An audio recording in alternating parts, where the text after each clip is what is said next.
Hello guys, कैसे हैं आप लोग? ठीक हैं? तो चलिए आज फिर से एक नया सा प्यारा भजन सुनाते हैं। तो चलिए जल्दी से स्टार्ट करते हैं।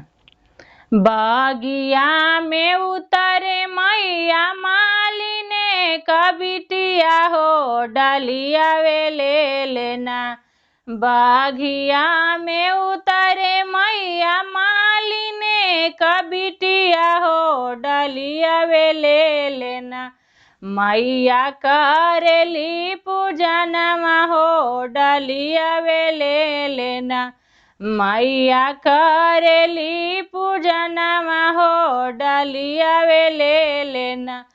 सारी जगवा छोड़ के मैया आईली तोरे मंदिरवा हो आशीर्वाद वे लागिना। सारी जगवा छोड़ के मैया आईली तोरे मंदिरवा हो आशीर्वाद वे लागिना।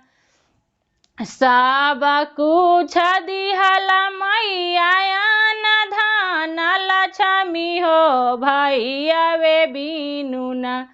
बटिया भैले जुलुमवा हो भैया वे बीनुना।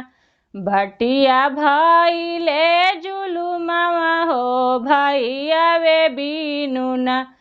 बाघिया में उतरे मैया मालिने कबिटिया हो डालिया वे ले लेना।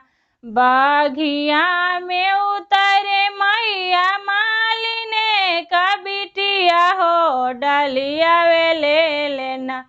मैया करेली पूजनमा हो डालिया वे ले लेना।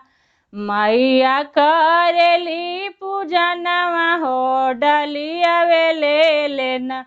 सारी जगवा छोड़ के मैया आईली तोरे चरनिया हो आशीर्वाद वे लागिना। सारी जगवा छोड़ के मैया आईली तोरे मंदिरवा हो आशीर्वाद वे लागिना। सब कुछ दिहला मैया न धान लक्ष्मी हो पुरुष वे बीनुना।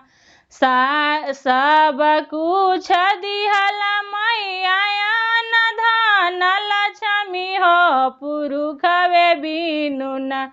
से जिया लोटले नगिनिया हो पुरुष वे बीनुना। से जिया लोटले नगिनिया हो पुरुष वे बीनुना। थैंक यू दोस्तों। गीत अच्छा लगा हो तो लाइक कीजिएगा, सब्सक्राइब कीजिएगा।